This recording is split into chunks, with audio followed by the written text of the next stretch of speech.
The Enigma of Vireon, a fight for freedom. Prologue: The fall. The temperature inside Cypher's suit climbed to critical levels. The life support system blinked an urgent red, and each breath grew heavier as the filters struggled against the planet's toxic atmosphere. For 6 days, Cypher, Declan, and Red had fought to survive in the nightmare of a world destroyed by an interdimensional experiment, one Cypher had inadvertently set in motion. They trudged toward an abandoned research station, their last hope. The landscape around them was a living nightmare. Gravity fluctuated between weightlessness and unbearable pressure, lightning sliced through a cloudless sky, and anomalies pulsed with an ominous glow, alive in their erratic movements. Every step was a gamble with death. Red tightened his grip on his weapon, his gaze fixed on the crumbling ruins ahead. "This station is our last chance, Cypher.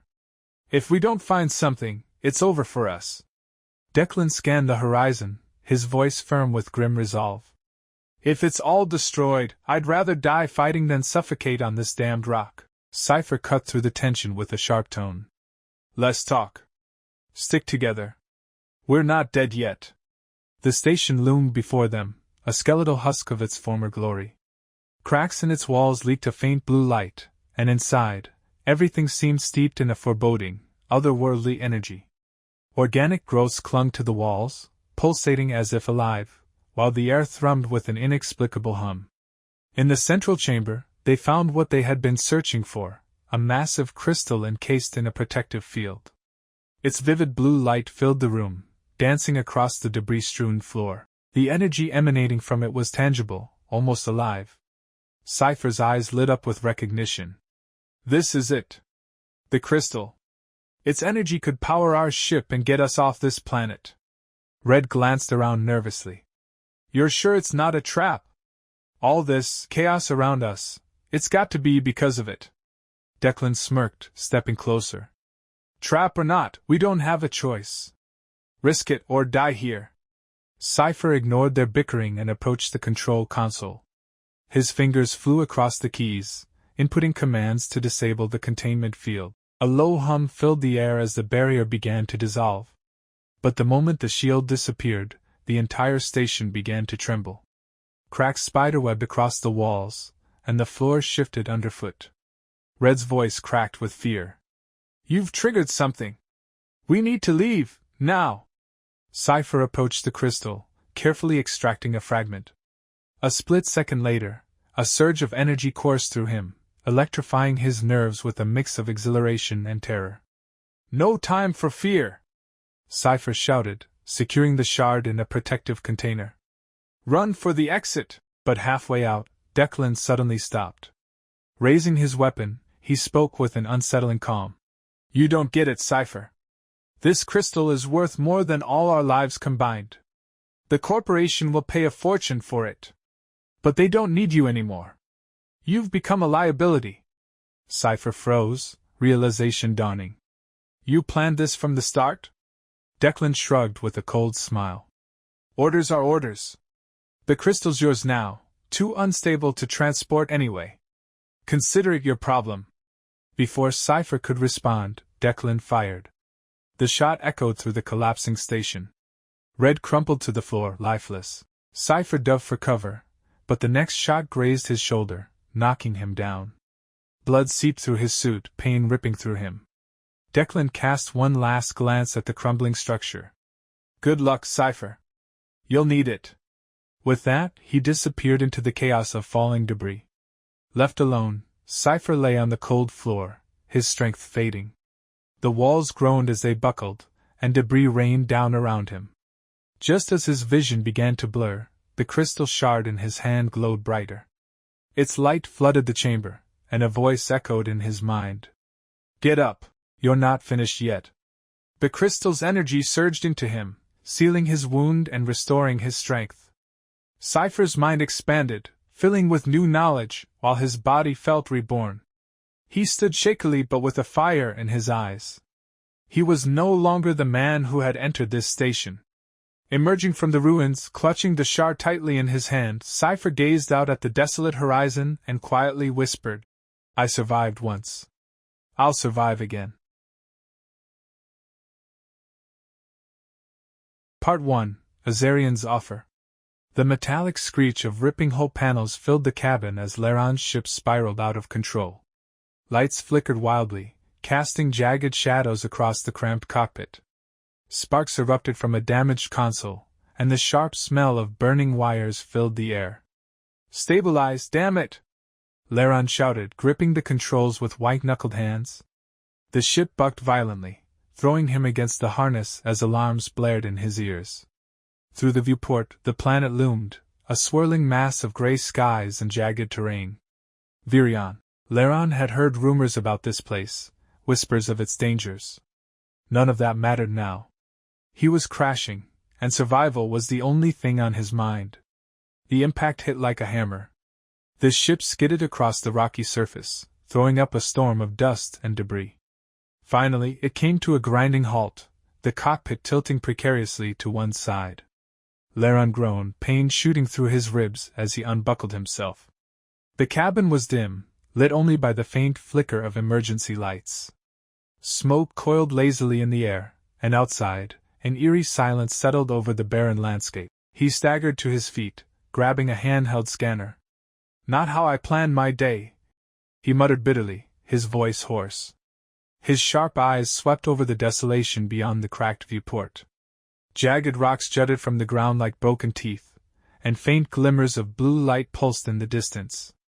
"Maybe there's something valuable here," he whispered, forcing a smirk despite the pain. After prying open the damaged hatch, Laron climbed out, his boots crunching against the gravelly surface. A chill wind whipped around him, carrying whispers that seemed to come from nowhere. The hair on the back of his neck stood on end. He wasn't alone, he could feel it. Ahead, something sparkled. A faint, otherworldly glow drew his attention. A crystal. It stood embedded in the ground, radiating a soft, hypnotic light. It was beautiful, and Laron's instincts kicked in. Opportunity. "At least I won't leave empty-handed," he said with a wry grin, limping toward the crystal. As he reached out, the air around him grew heavy, almost tangible. His hand hovered inches from the surface when a voice broke the stillness. "Do you always talk to yourself, or am I just lucky today?" Laron froze. The voice was calm, yet laced with a playful undertone. His gaze darted around, but no one was there. Slowly, he looked back at the crystal. "Don't worry," the voice continued. "It's just us." Laron's mouth went dry. He took a cautious step back, his mind racing. You're the crystal?" A soft hum resonated in the air, almost like laughter. "Not just a crystal," the voice replied smoothly. "You can call me Azarian, and you must be Laron, the reckless traveler." "How do you know my name?" Laron demanded, his voice a mix of suspicion and intrigue. Azarian's glow pulsed faintly, like a heartbeat. "I see many things, hear many things. You, however, are particularly hard to ignore." Laron's instincts screamed caution, but curiosity burned brighter. "So, what are you? Some kind of alien intelligence?" Azarian paused as if considering the question. "You could say that. I've been here for longer than you can imagine, watching civilizations rise and fall. Now I watch you." Laron crossed his arms, the wheels in his mind already turning. "All right, Azarian. Why start talking to me now?" Azarian's tone grew serious. "Because you're different. You're searching for something beyond power or glory. I can help you, but it will cost you." The faint tension in the air thickened. Laron's eyes narrowed. He had made countless deals in his life, and he could smell one coming a mile away. "And what's the price?" he asked cautiously. Azarian's glow brightened, casting shifting shadows on the rocky ground. "Our fates will be intertwined. I can repair your ship, send you back into the stars. But once you accept my help, there is no turning back." A chill ran down Laron's spine. For a moment he hesitated, weighing his options. But he was a survivor, a gambler. He had built his life on taking chances. "All right," he said, his voice firm. "Fix the ship. Get me out of here." Azarian's light intensified, enveloping Laron in a warm, radiant glow. The ground beneath him vibrated slightly, and the crystal shards around him lifted into the air, spinning in a mesmerizing dance. "Very well," Azarian said, "but remember, nothing is free." The air crackled with energy, and a portal of swirling blue light erupted before Laron. It swallowed him and his ship in an instant. When the light faded, Laron found himself floating in the cold expanse of space. His ship was whole, the damage gone. He let out a slow breath, his heart pounding in his chest. As he looked back at the distant planet of Vireon, a faint smile tugged at his lips. Part 2. Laron's growing ambition. Laron couldn't stop thinking about Vireon. The crystal's hypnotic glow haunted him, a promise of power and opportunity too tempting to ignore. Returning to the planet, his ship landed with more precision than before. This time, he was prepared. "Just a few more crystals," Laron muttered as he stepped onto the shimmering terrain, the memory of Azarian's voice lingering in his mind. The air was thick with tension, but Laron didn't let it slow him down. His ambition burned brighter than any warning. Azarian appeared the moment Laron approached another cluster of crystals. "Back so soon?" The entity's tone was calm, but there was an undertone of disapproval. "You've only just left." Laron crouched near a crystal, studying its structure. "I told you, Azarian, these crystals are changing lives. They're guiding people home, helping explorers survive the unknown." He looked up, his smile sharp. "I'm doing good work. And yet you take more than you return," Azarian replied, his glow flickering faintly. "This planet is not a bottomless well, Laron." Laron brushed off the warning. "Energy flows back to the planet, doesn't it? You've said it yourself, it's a cycle. Not when the cycle is broken," Azarian countered, but Laron wasn't listening anymore. The crystals became the foundation of Laron's empire. With Azarian's assistance, he transported them across the galaxy, marketing their light as hope for those lost in the void. His slogan, "Carry a crystal, and it will guide you home," spread like wildfire. At first, the energy returned to Vireon as promised, but something shifted. Laron's ambitions grew faster than the planet could sustain. He expanded operations, pushing for bigger shipments and bolder experiments. Azarian's warnings became a background hum, easily ignored. "Progress always comes with risks," Laron told himself. "And the reward? It's worth it." Part 3. The Planet's Warning. Rising tensions in Laron's empire. Back on his ship, Laron reclined in the pilot's chair, a glass of amber liquid in hand. The cabin was dim, save for the soft glow of the crystals stacked in the cargo hold.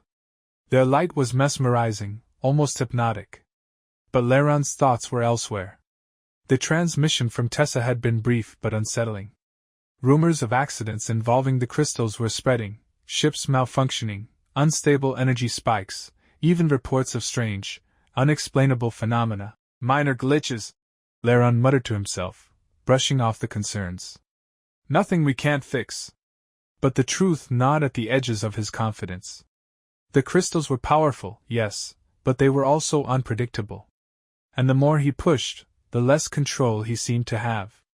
The comm system chimed, pulling him from his thoughts. The holographic display flickered to life, revealing the face of another associate, grim and tense. "We've got a problem," the man said, his voice tight. "One of the shipments, it exploded. Took out half a station." Laron's grip on his glass tightened. "What do you mean, exploded?" "These crystals don't. They do now," the man interrupted. "Whatever you're doing, it's destabilizing them. People are starting to ask questions, Laron. Big questions." The transmission ended abruptly, leaving Laron staring at the empty space where the hologram had been. For the first time, doubt crept into his mind. Was Azarian right? Was he pushing too far? Laron returned to Vireon once more, but the planet's demeanor had shifted. The once faint tremors had grown into violent quakes, and the crystalline landscape seemed darker, its glow dim and erratic. Even the air felt heavier, pressing down on him like an unseen force. Azarian met him at the edge of a crystal field, his form flickering with a tension Laron hadn't seen before. "You feel it now, don't you?" Azarian said, his voice sharp. The planet is nearing its breaking point. Laron scoffed, though the unease in his posture betrayed him. It's a planet, Azarian. It can't break. The ground beneath them heaved suddenly, sending Laron stumbling. Shards of crystal erupted from the earth, their jagged edges gleaming like knives. For the first time, Laron felt a sliver of fear. This is just a reaction, he said, trying to steady himself. The planet will stabilize. Azarian voiced a low, ominous rumble. No, Laron. This is a warning. The last one you'll get. Part 4. A Dangerous Gamble. The reports from his mining teams filled the room, their voices overlapping in an incessant stream of data. Laron adjusted his comm headset, silencing the chatter. The tension in their tones was clear enough, something wasn't right. But Laron wasn't about to abandon his empire. If Azarian won't help me, I'll handle this myself, he muttered, pacing before the projection. His hands clasped tightly behind his back, his knuckles white. To minimize risk to himself, Laron had delegated the dangerous work to an elite team on the ground. They operated under strict instructions, excavating deeper into the planet than ever before. The mining operations, cloaked in secrecy, were yielding results far beyond expectations. Crystals flowed in quantities that dwarfed their previous hauls, feeding the insatiable demand of Laron's growing trade empire. In the weeks that followed, the operation reached an unprecedented scale. Massive excavators tore into Vireon's crust, their mechanical arms glinting under the twin suns. Temporary research labs sprang up like colonies of ants, their sterile halls buzzing with the hum of overworked scientists. Each shipment of crystals was a triumph, a glowing testament to human ingenuity and hubris. But cracks were forming, both figuratively and literally. Reports of unstable crystals increased. Shipments were becoming dangerous to handle, with containment units struggling to suppress violent energy surges. Entire mining shafts collapsed unexpectedly, taking machinery, and sometimes lives, with them. Despite the growing risks, Laron pushed harder. Keep digging, he ordered during a tense transmission to the surface teams. His tone was clipped, brooking no argument. We're on the verge of something extraordinary. Don't stop now. Azarian had not appeared since Laron's last visit, and the silence spoke louder than any warning. Yet Laron convinced himself it was a sign of victory. He knows I don't need him anymore. He mused aloud in the solitude of his observation deck. The crystals were his to take, his to control. But the unease in the air was impossible to ignore. The planet seemed alive with resistance. Vireon's tremors, once faint and sporadic, now came with violent regularity. The crystalline fields erupted unpredictably, shooting shards skyward like jagged spears. Even the skies themselves appeared unsettled, with storm clouds swirling in unnatural patterns. From the safety of his station, Laron observed it all, his brow furrowed but his resolve unshaken. This is progress, he told himself, pouring another glass of amber liquid. The planet will adapt. It always has. Part 5. Signs of Rebellion. The tension on Vireon grew worse with each passing day. What had once been a quiet research base was now a busy, chaotic hub, with towering structures rising among the alien landscape. Vireon's strange, colorful plants and crystal formations made the planet both beautiful and terrifying. The twin suns hung in the sky, casting long shadows, while the strange plants swayed, shimmering in the light. Beneath the ground, something unseen seemed to stir with energy. "All right, team!" called the expedition leader, breaking the morning calm. "Today we're going to the laminar cave. Safety first. These crystals are more unpredictable than ever." His voice echoed through the comms, carrying tension despite its routine message. After the recent accidents, nobody was taking these warnings lightly. As the team got ready, the strange smells of the alien plants filled the air. The base, surrounded by the towering crystals, felt like a fortress against the wild, untamed planet. Laron stood watching from above, scanning the horizon. Strange shadows moved in the sky, and the ground beneath him vibrated, as if the planet itself was uneasy. Down by the digging site, a bulldozer operator's voice crackled through the radio. Dr. Ilara, we've hit a full vein of laminar crystals, but something's wrong. The crystals, they're acting strange. It's like they've got a mind of their own. Our equipment's acting up. What should we do? At the control center, Ilara glanced at the screens, each showing strange readings. Exhaustion weighed on her, but she answered calmly. Cool them in the containment units. Maybe that'll settle things. Still, she knew in her gut something was seriously wrong. Near the crystals, 2 astronauts crouched beside a glowing formation. One of them reached out to touch a large crystal. Immediately, the ground around them started to melt, the crystal radiating an intense heat. Steam hissed up from the ground, carrying a strange metallic smell. I thought about taking one of these home, the astronaut said nervously. But now, maybe not. The other astronaut stepped back, eyes wide. The crystal pulsed with blue light, casting an eerie glow across the land.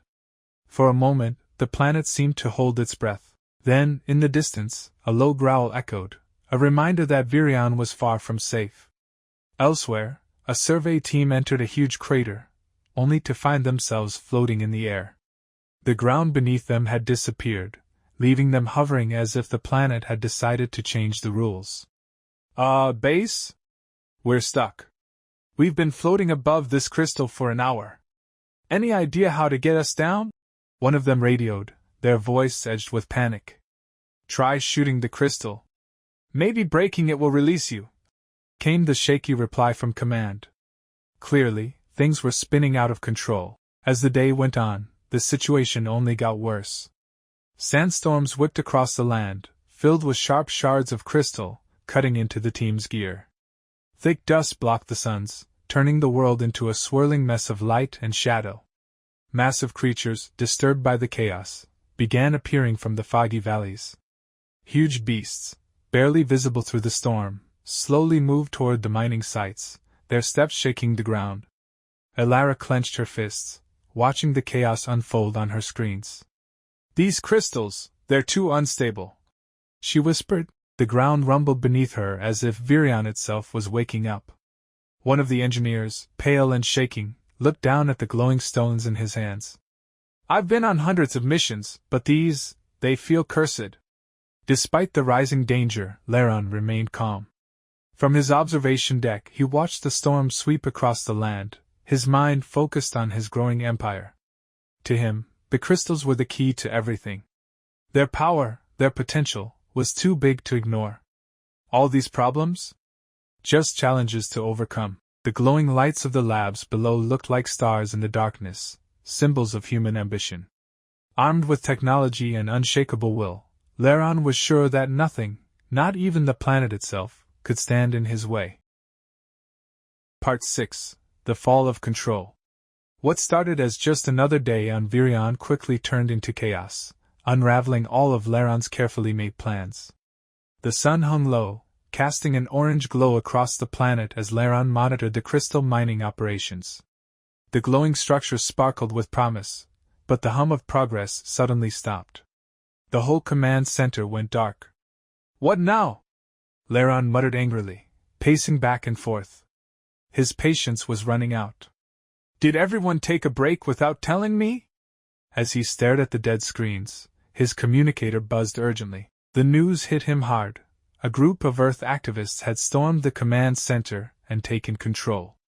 These weren't just any workers. They were rebels angry about the galactic minimum wage and the dangerous conditions they faced.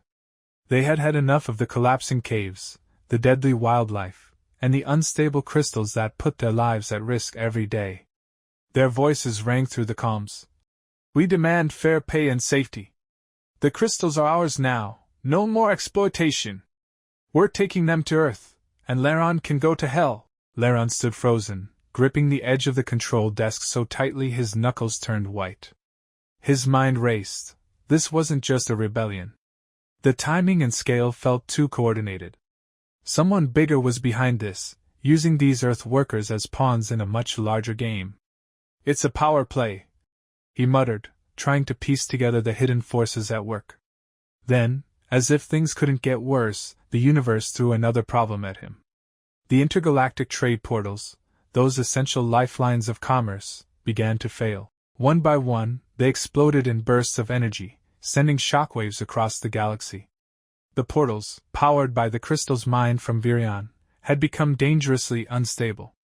Reports started flooding in, showing twisted wreckage and destroyed trade hubs where bustling space stations had once stood. The chain reaction caused panic across the Galactic Trade Guild. Suddenly, trading between galaxies was like playing a deadly game of chance. "What's causing this? The crystals were supposed to be stable," Vireon roared, slamming his fist down on the console. His brilliant plan was falling apart, and now the galaxy was starting to pay attention. From the dark corners of distant star systems to the gleaming towers of the galaxy's richest cities, one message was spreading fast. "Stop the crystal experiments!" The Galactic Union, usually content to stay out of direct business, was now being forced to act. The crisis on Vireon and the exploding trade portals threatened to upset not just one system, but the entire galactic economy. Virion's face went pale. He wasn't just a businessman anymore. He had become the central figure in a crisis that could tear the galaxy apart. He scrambled to think of solutions, but each idea felt more desperate than the last. The empire he had built was falling apart, and he was teetering on the edge of losing everything. As the screen flickered back to life, Virion's reflection stared back at him, his face twisted with frustration. The world he had created was slipping through his fingers like sand. But even in the midst of chaos, his determination burned brighter. He had come too far to let it all collapse now. "This isn't over," he growled, his voice thick with resolve. He would find a way to regain control, even if it meant crossing every line. Part 7. The Council's Choice.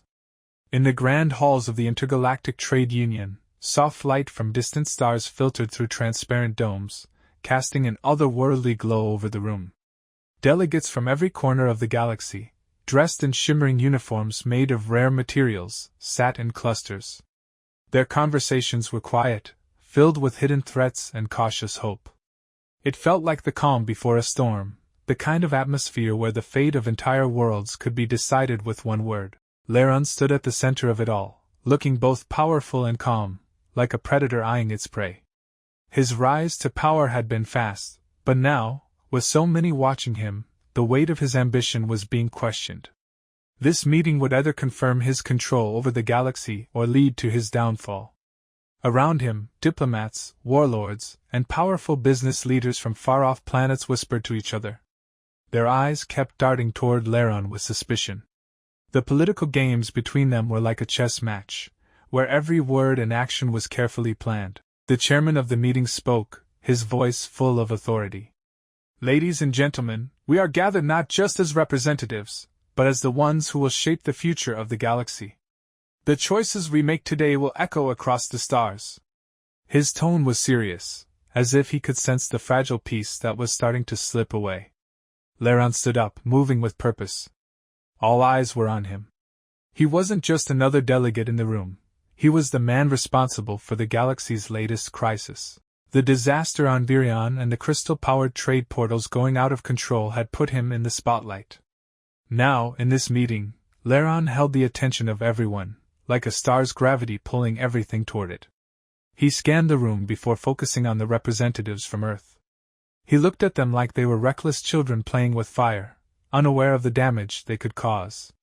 He knew they were key to solving the crisis, but they needed to be handled carefully. "It's time to talk about Earth." Vireon's voice was sharp and direct, slicing through the quiet room. Everyone stopped speaking and listened. "Their carelessness," he continued, his tone steady but dangerous, "has put the entire galaxy at risk. If we let this young and reckless race continue down their current path, we will all suffer." He paused, letting his words sink in. The room was silent. Vireon leaned forward, lowering his voice as he spoke. "Imagine a galaxy free from their chaos. Imagine restoring Earth to its natural state, without its destructive people. Wouldn't that be the best service we could offer to the universe?" The room shifted uneasily. Some delegates avoided his gaze, unwilling to admit that they agreed. Others nodded quietly, keeping their thoughts hidden behind polite expressions. The idea of a cleansed Earth had always been tempting to those who believed they were the guardians of the galaxy's order. Vireon smiled inwardly as he spoke again. We must remember what's at stake, the future of the galaxy. If we act now, we can preserve the stability we have worked so hard to create. We can offer peace and prosperity. But underneath his calm words, there was a darker ambition. Vireon wasn't just trying to fix the current crisis. He saw an opportunity to reshape the entire galaxy to fit his vision.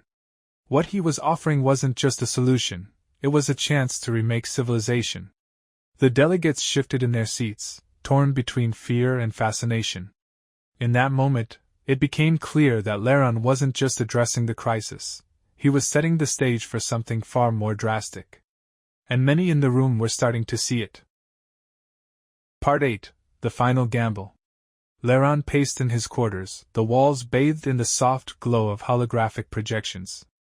In front of him hovered an image of Vireon, its ever-changing surface reflecting in his troubled eyes. The planet was both his greatest success and his looming failure. The collapsing portals weren't just accidents. Deep down, he knew it was his fault.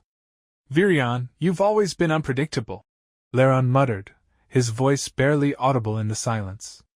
The planet, once a source of boundless potential, was now a ticking time bomb. His decisions had led to this moment, and now the galaxy was teetering on the edge of disaster. As he thought about his next move, the pressure weighed heavily on him. The trade portals, powered by Vireon's crystals, were becoming dangerously unstable. They weren't just malfunctioning, they were tearing apart the galaxy's trade system. But the real problem was much deeper than faulty technology. Vireon itself, a living entity, had woken up. Its consciousness was aware, and Vireon knew that if he didn't act fast, the consequences would be far worse than he could imagine. He needed more than just a technical solution. He had to make a deal with the planet. But how do you negotiate with a living world, a planet whose essence you've exploited for years? Time to call in some old favors, Vireon murmured, a faint smile appearing as he thought of Terran, an old friend and smuggler. Terran had a knack for getting through impossible situations, and this was exactly the kind of challenge that he thrived on. The plan was risky and reckless, but that's why Terran would be perfect. Vireon needed one more shipment of crystals from Vireon to stabilize the portals, but more than that, he had to convince the planet it would be the last time. No more exploitation. No more taking without giving back. If this works, Vireon said to himself, pacing back and forth, those Earth activists can protest in another galaxy. The operation had to be flawless. Vireon assembled a team of adventurers, people who had nothing to lose and everything to gain. Terran, as always, would be the key to pulling it off. He trusted Terran more than anyone else. When the holocom buzzed to life, Terran's grizzled face appeared on the screen, his trademark grin still intact. Vireon, you old dog, Terran chuckled. What kind of mess have you gotten us into this time? Vireon laughed, his tone serious but familiar. Terran, this is the big one. The last job. Are you in? Terran's eyes gleamed with excitement. Dangerous and pays well? You know I'm in. Vireon leaned closer to the screen. We're talking about Vireon. One last haul of crystals to stabilize the portals. After this, we either become legends, or we don't make it back. Terran let out a low whistle, his grin never fading. Legends or outlaws, huh? My kind of job. Who's on the team? Vireon pulled up the details on his console. I've got the best crew, people who have no other options. But you... Vireon paused, locking eyes with Terran through the screen. You're the one who's going to make sure this all works. Terran laughed again, the thrill clear in his voice. You've never made things easy, Vireon. All right, count me in. Let's make history. Vireon's smile widened, though his eyes remained cold and calculating. Be careful, Terran. Vireon isn't the same anymore. Azarian, the force within the crystals, is awake. This isn't just about rocks anymore. Terran's expression changed slightly, but his confidence never wavered. I'll handle it. You just make sure we get what we're owed. As the call ended, Vireon leaned back in his chair, his mind already racing with thoughts of the next steps. This was it, their final chance. If Terran succeeded, Vireon could regain control. If not, well, there were always other opportunities in the galaxy for someone like him. Vireon stared at the holographic image of Vireon, its surface glowing with the energy of the crystals beneath. He couldn't shake the feeling that something much bigger was about to happen, something that would change everything. A storm was coming, one that could either lift him to new heights or destroy everything he had built. Part 9. A Dangerous Deal. At the farthest edge of the galaxy, where stars barely flickered in the endless darkness, lay the notorious pirate haven known as Stardust, on the planet Voidmark. The streets of this lawless world were bathed in neon light, casting eerie glows over shadowed alleys. It was a place built on desperation, where smugglers, fugitives, and adventurers came to make deals, either with credits or the barrel of a blaster. Terran had ruled these streets for years. Voidmark had shaped him, just as it did every soul who found themselves here. Once a man crushed by debts and a gambling addiction, Terran had learned to survive through cold calculation and manipulation. Every risky deal and dangerous negotiation had transformed him into a master of the underworld, pulling strings like a puppeteer. Now, sitting in the back corner of the Dead Nebula, the most infamous bar in Stardust, Terran studied the encrypted files Vireon had sent. The dim hum of conversation surrounded him, but his attention was focused on the data glowing faintly before him. Vireon's latest offer spun in his mind like a puzzle waiting to be solved. A simple job? With Vireon? Terran snorted, a cynical smirk creeping across his face. That's like jumping into a black hole without a ship. The neon lights cast sharp shadows over his face as he leaned back, fingers absently tracing the rim of his drink. On the table before him lay a case with its encrypted contents, glowing faintly, Vireon's generosity. The credits inside were enough to make anyone hesitate, even a man like Terran who had seen it all. Rebels, labs, and talking crystals? Terran muttered, chuckling darkly.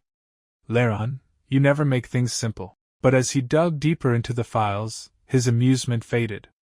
This wasn't just another job. Negotiating with rebels was dangerous enough. They were driven by ideals, and ideals made people unpredictable. But Vireon wanted more. He needed Terran to secure another shipment of crystals from Vireon and destroy one of the research labs on the way out. Terran's gut told him this was a trap. Vireon never showed all his cards, not unless there was more at play. But the credits, so many credits, were enough to make Terran reconsider his doubts. Vireon itself was also a major risk. The planet was infamous for its deadly storms and treacherous terrain. Stories of giant creatures roaming the crystal valleys, barely visible in the thick fog, kept many would-be explorers far away. Yet, what really troubled Terran wasn't just the danger or the secrets. Vireon had one strange personal request that made everything feel even riskier. He didn't just want crystals, he wanted a specific blue crystal. And not only that, Vireon wanted him to talk to it. Talk to a crystal? Terran muttered in disbelief. Has Vireon lost it? But Vireon wasn't joking. He insisted the crystal was alive. Deliver a message to the crystal, Terran repeated with a bitter laugh. Vireon, what won't I do for a good payday? Yet, beneath the humor, Terran couldn't shake the feeling of unease. This wasn't just another job. There was something far more dangerous going on. To pull it off, Terran needed one man, Cypher. The name alone brought a flood of memories. Cypher wasn't just a scientist. He was a genius, someone whose understanding of physics and space-time was unmatched. His experiments had pushed the boundaries of what the galaxy thought possible. Once, Cypher's work with unstable crystals had almost torn a hole in reality. The authorities had shut him down, calling his research too dangerous, and locked him away in an intergalactic prison. That's why I need him, Terran said to himself. Cypher wasn't just another scientist. He was the only one who could stabilize the crystals, the only one who knew how to control their raw power. Without him, the mission was doomed. Breaking Cypher out of prison wouldn't be easy, but if anyone could pull it off, it was Nova. As Terran drummed his fingers on the case, his mind raced through the risks. The credits were too tempting to turn down, but the danger was higher than anything he had faced before. This was more than just a job. It was a gamble with everything on the line. Part 10. A Dangerous Rescue. The second bottle of whiskey sat empty on the table, yet no clear solution had surfaced in Terran's mind. His thoughts whirled like a storm, each idea crashing into the next, leaving behind only fragments of a plan. Nova, his longtime partner in crime, had always been there in his darkest moments. Their history was deep, they had fought their way through countless dangers, always saving each other from the edge. Their bond wasn't just about survival anymore. It was about trust, and Terran trusted almost no one the way he trusted Nova. Without a word, Nova entered the room, her movements silent and precise. Her dark eyes gleamed with sharp, calculating intensity, a mix of charm and deadly focus that never failed to unsettle and fascinate Terran. She was everything he needed in a partner, someone who could slip into trust as easily as a knife between ribs, and strike at just the right moment. Terran's mind flickered with memories of when their relationship had been something more. Those moments, long buried under the weight of their work, still lingered in quiet corners of his mind. Now, their partnership was strictly professional, but in those silent moments, Terran wondered if she saw their past flicker in his eyes too. Their eyes met as she entered, both of them always evaluating. In many ways, she was his equal. "Nova," Terran began, his voice low, almost a growl. "We've got a problem. Vireon's put us in a tight spot, and I need your best work for this one." Nova didn't flinch. She never did. Crossing her arms, she raised an eyebrow. "Vireon's always trouble.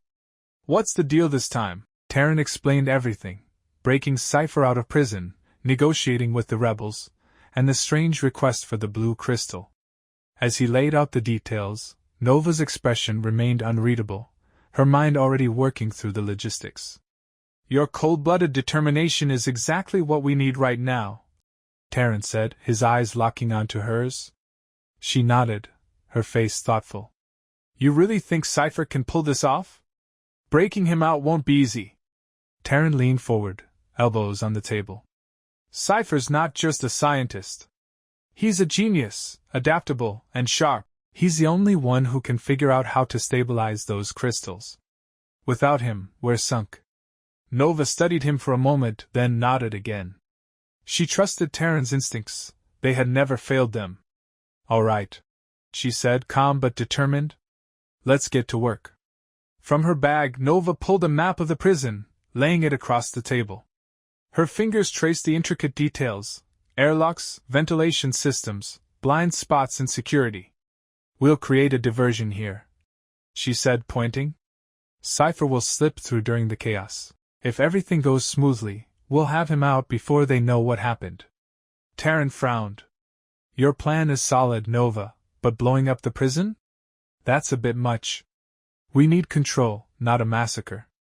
Nova smirked, a glint of mischief in her eyes. "Don't worry, I'm not leveling the place. The explosion will be just enough to make them think Cypher orchestrated his own escape."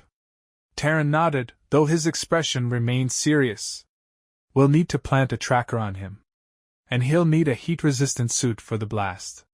One mistake, and this goes sideways." "I've got that covered," Nova said confidently. "By the time they figure out what's happening, we'll be long gone." Terran smiled. This was why Nova was his most trusted ally. She didn't just execute plans, she perfected them. "Good," he said, leaning back. "But Vireon's impatient. We need to move fast." Nova looked him in the eye, her face serious, but with a flicker of something else. "We've done crazier things before, right?" Terran chuckled, shaking his head. "Yeah, but this one's going to be close." Part 11. The Path to Freedom. In the dim light of the prison cell, where the cold, blank walls pressed in from every side, Cypher could see only a sliver of the sky through the small, barred window. The stars, once his companions on countless journeys, now seemed distant and unreachable, just like his freedom. Life in this place felt like a never-ending sentence, with no hope of escape. When his lawyer finally arrived, Cypher sensed that this would be no ordinary visit. A spark lit in his eyes when he found a cryptic message hidden in the bland food tray. The path to freedom lies through the skies. Those words, mysterious and full of promise, stirred something deep within him, a hope he had buried beneath layers of bitterness and cynicism. The next day, Cypher was called for a meeting. He could feel a shift, as if the universe had just nudged something into motion. His mind, always sharp, began piecing together a plan. He knew escaping would be risky, but the thought of freedom was enough to push him toward the gamble, even if it meant staking his life. At the spaceport of the intergalactic prison, a cold and bureaucratic hub filled with guards and workers, Ralph, Cypher's lawyer, weaved through the crowd. His disheveled appearance, a stocky man in a worn-out brown suit, stained collar, and a permanent smirk, gave little indication of the sharp mind behind the sloppy facade. He chewed on a cookie, scattering crumbs as he moved, drawing smirks from the guards. Ralph's disheveled look was a clever disguise, one that concealed his true nature, a manipulator who could play both sides of any situation. Beneath the sweat-stained suit was a man who could charm or outwit anyone, depending on the need. Walking with the guards, Ralph kept the conversation light, tossing out casual jokes and anecdotes about his legal career while secretly gauging their reactions. The guards laughed at his stories, unaware of the razor-sharp calculations happening beneath the humor.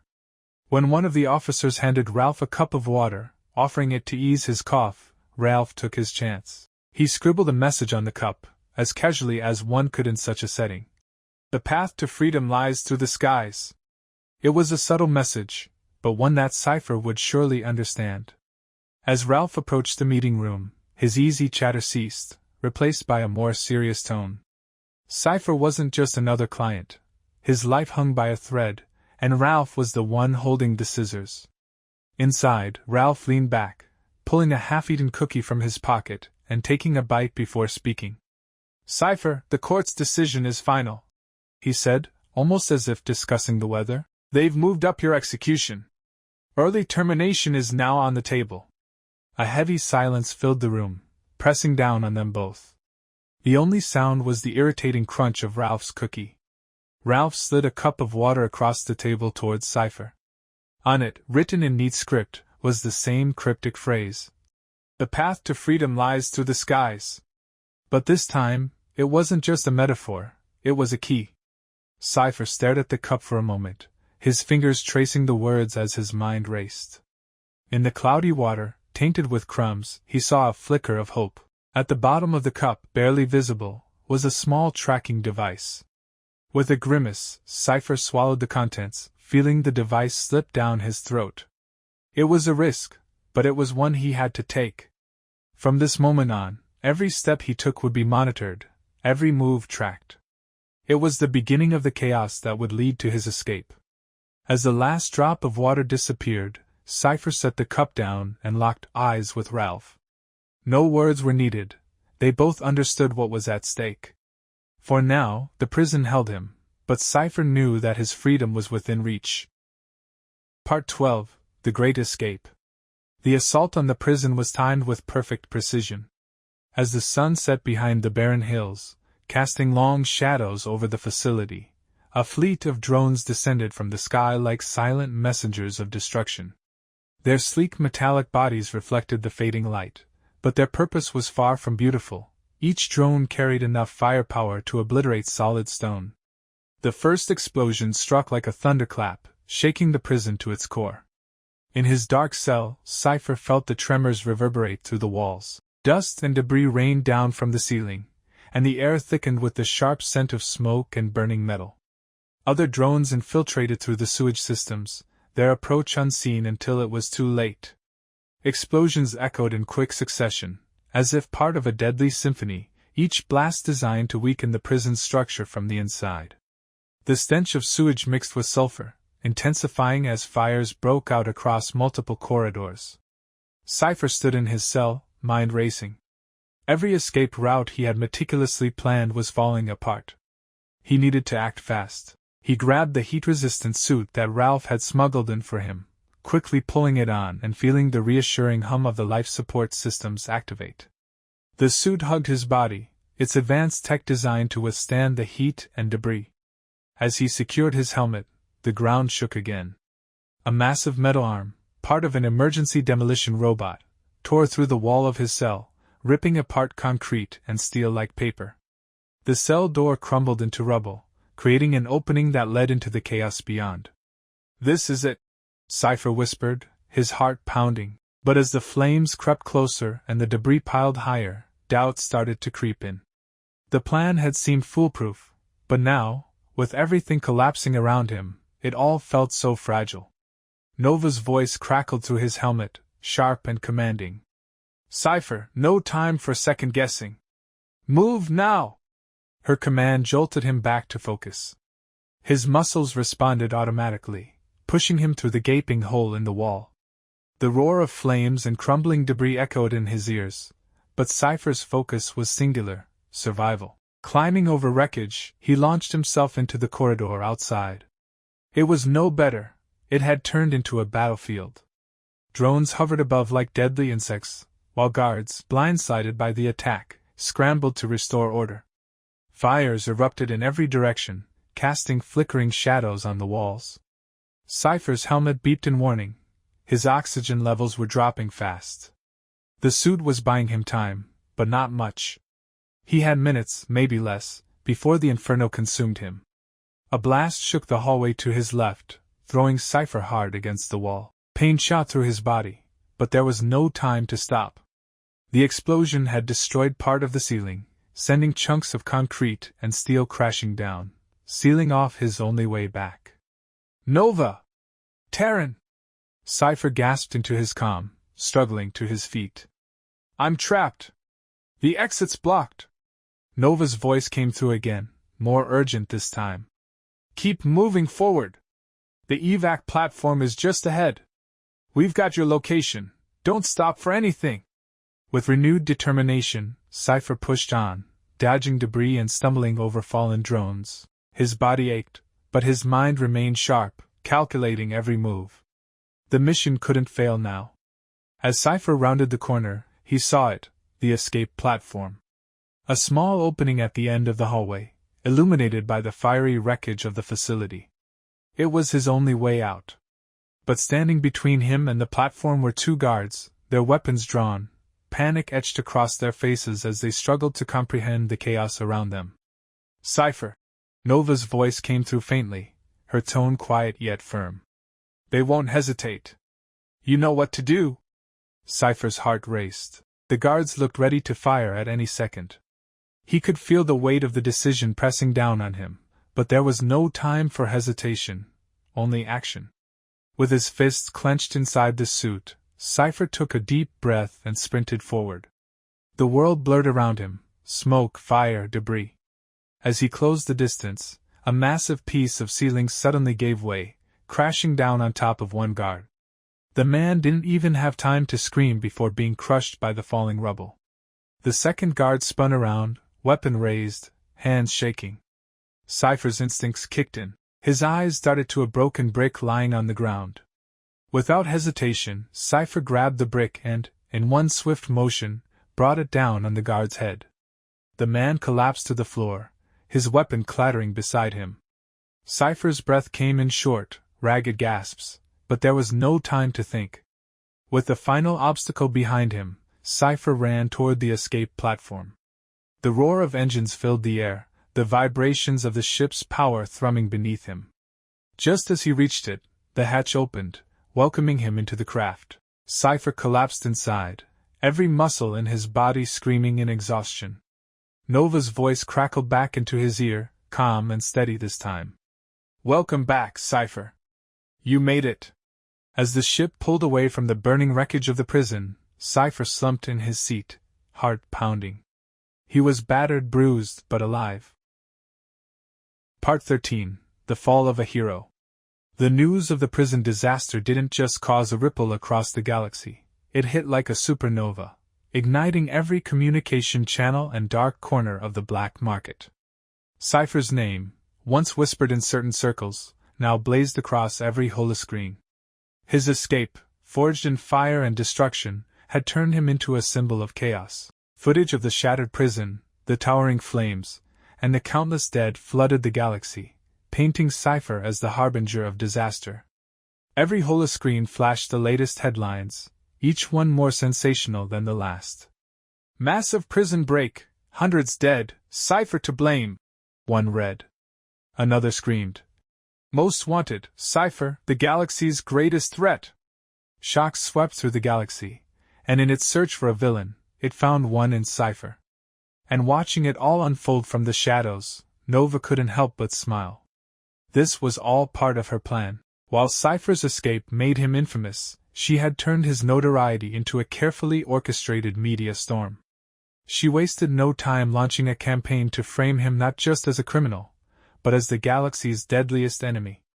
Every broadcast, every whisper painted Cypher as the one responsible for tearing apart intergalactic peace.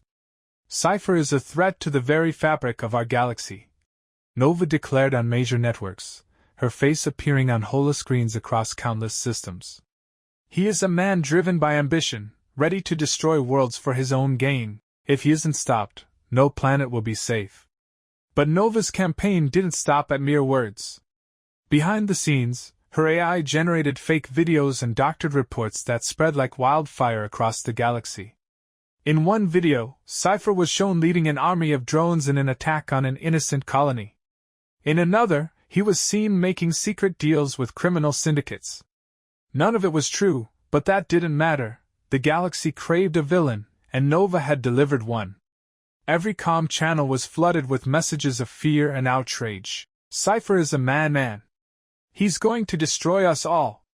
The narrative spun out of control, and even those who had never heard of Cypher before now saw him as the embodiment of evil. His reputation was shattered, and Cypher, still grappling with the fallout from his escape, had no idea the extent of the storm brewing around him. Back at the smuggler's base, Nova was relentless in refining Cypher's legend. Her goal wasn't just to ruin his name, she wanted to make him the most feared villain in the galaxy. By controlling the narrative, she could manipulate the galaxy's response, and more importantly, grow her own power. Nova's speeches echoed across the stars. "I've established a relief fund for the victims of Cypher's attacks," she announced, her voice filled with false sympathy and conviction. But behind her caring facade, her true intentions boiled beneath the surface. Every credit that flowed into her so-called relief fund only strengthened her influence and empire. The angrier the galaxy grew towards Cypher, the more powerful Nova became. While Cypher fought for his survival, he remained unaware that a web of lies had been woven around him. His name, once a symbol of rebellion and hope, had been twisted into something far darker. In the eyes of the galaxy, Cypher was no longer a hero. He had become the monster they feared. Part 14. The Price of Survival. At the heart of the smuggler's base, where shadows masked secrets and whispers carried power, Terran greeted Cypher with his signature grin. Wide and warm as always, the smile still didn't hide the tension beneath it. Cypher could sense the shift. His bounty was growing by the hour, and Terran, ever the opportunist, wouldn't ignore such a lucrative chance. Despite the rising price on Cypher's head, their bond ran deeper than money. It was built on years of shared battles, close calls, and unspoken loyalty. To Terran, Cypher was more than just a fugitive. He was family, or at least as close as one could be in a galaxy where trust was a rare commodity.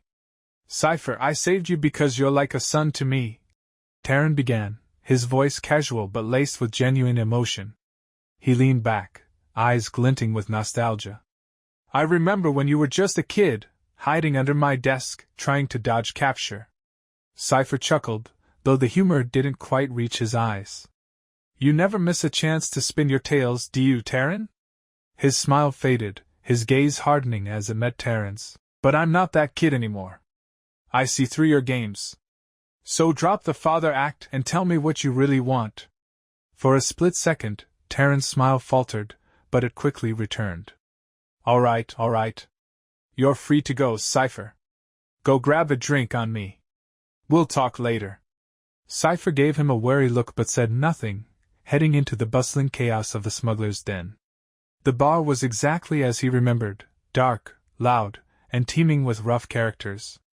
Deals were made in whispers, and trust was as fragile as glass. Cypher barely stepped through the door before a fist slammed into his gut, doubling him over. Gasping for air, he caught sight of a bottle flying through the air, shattering against a nearby patron's skull. Suddenly, the entire bar erupted into chaos. Punches were thrown, chairs crashed to the floor, and curses filled the air. Cypher's instincts took over. He vaulted over the bar and crouched behind the counter, scanning the floor for anything he could use. Amidst the noise, he overheard snatches of conversation. "Who's gonna grab the bounty on Cypher?" Someone sneered. "I'll take him down myself," another voice shouted. Cypher's heart raced. This wasn't just a bar fight anymore, it was a hunt, and he was the target. His hand found a broken chair leg. Not much, but better than nothing. Just as he braced himself to defend against the incoming threat, the crowd parted. Standing at the center was Terran, his presence enough to halt the chaos, at least momentarily. With a knowing grin, Terran approached and offered Cypher a hand, pulling him out of the fray. "You see, Cypher, you're not just some wanderer anymore. You're a legend now, and legends carry a heavy burden." Cypher wiped the sweat from his brow and glared at him. "I never asked to be a legend. I just want to survive." Terran's grin widened. "Oh, I know. But survival has a price. You can run, but the hunt won't ever stop. Or," his voice dropped to a conspiratorial whisper, "you can take on one little job for me. Do it, and I'll make sure you disappear, for good." Cypher stared at him, weighing his options. He didn't fully trust Terran, but the man was right about one thing: the bounty wouldn't go away. As long as Nova's lies spread, there would always be someone hunting him down. "What's the job?" Cypher asked, his voice low but firm. Terran's eyes gleamed with victory. "Vireon. There's something valuable I need retrieved. Do this for me, and you'll have enough credits and cover to vanish, forever." Cypher sighed. It wasn't like he had much of a choice. His freedom was just another deal, and in this galaxy, deals were the only currency that mattered. "Fine," he muttered. "I'll do it. But after this, I'm done. I don't owe you or anyone else anything." Terran's smile remained steady. "I wouldn't expect anything less from you, Cypher." Part 15. Into the heart of Vireon. After days of travel through hyperspace, the ship carrying Cypher, Terran, and Nova finally arrived near Vireon. The planet loomed ahead, a swirling mass of strange, shifting colors, alive with an unsettling energy. Its atmosphere seemed to pulse, both inviting and warning them at the same time. "It's just like the stories," Nova murmured as she stared through the viewport, her eyes reflecting the kaleidoscope of colors in Vireon's atmosphere. The planet was beautiful, almost surreal in its vibrant hues. "Yeah, it looks nice," Terran said, though his tone betrayed none of the comfort his words intended. He turned to Cypher, his voice more serious. "But don't be fooled. Vireon's a living trap. One wrong move, and it'll swallow you whole." Cypher nodded, already calculating his next steps. This wasn't just another mission. Vireon was the heart of the rebellion against Laron, and the stakes were higher than ever.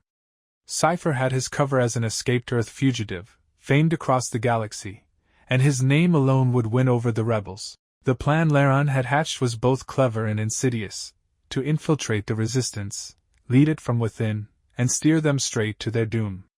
As the ship descended, Terran handed Cypher a small metallic case. Cold to the touch, its weight felt unnerving in Cypher's hands. "This is everything you need," Terran said in a low voice, his eyes scanning Cypher's face. "Stick to the plan, and they'll never suspect a thing. But veer off course, and, well, you know what Laron's capable of." Cypher took the case without a word, but a familiar unease gnawed at him. Terran wasn't telling him everything. This mission was supposed to be straightforward: play the part of a hero to the rebels and guide them to Laron's trap. But the deeper they ventured into this world, the more Cypher sensed that something was off. The ship touched down on the surface with a soft thud, the unnatural energy of the planet crackling in the air around them. The base they arrived at stood tall like a fortress, its spires piercing the sky as if warding off any threat from above. It was clear that the builders had anticipated danger. Thick walls and automated turrets lined the perimeter, and the tension in the air was palpable. As they disembarked, Cypher couldn't shake the feeling that they were being watched. The planet felt alive, almost aware of their presence. Every step seemed amplified in the quiet emptiness. "Do you feel that?" Nova whispered, her hand resting on her blaster. "This place gives me the creeps." "Vireon's alive," Cypher muttered. "It's not just the atmosphere. There's something deeper here." Terran shot a glance back at them, smirking. "Just stick to the mission, both of you. We're not here to make friends with the planet." They moved deeper into the base, the metallic doors hissing open to reveal dimly lit corridors. The walls were lined with advanced technology, focused on scanning and studying the planet's surface. This wasn't just a research facility, it was a command center for control, a hub where Laron's grasp over Vireon tightened with each passing day. Soon they were met by Darren Fane, one of the key leaders of the rebellion. He was a tall, broad-shouldered man, his eyes sharp and calculating. His weathered face and the lines of exhaustion around his eyes showed a man worn by the years of resistance against Laron. But his posture spoke of someone who refused to be broken. "Cypher," Fane said, his voice both welcoming and guarded as he shook Cypher's hand. "It's good to finally meet you. We've heard stories. How you escaped prison, how you've been fighting back ever since. You're a symbol to many of us." Cypher met his gaze, playing his part with ease. "I'm just a man who got lucky. But if we're going to take Laron down, we'll need more than luck. We'll need unity." Fane nodded, his eyes searching Cypher's for any signs of deceit. "You're right. But we've had complications." "Complications?"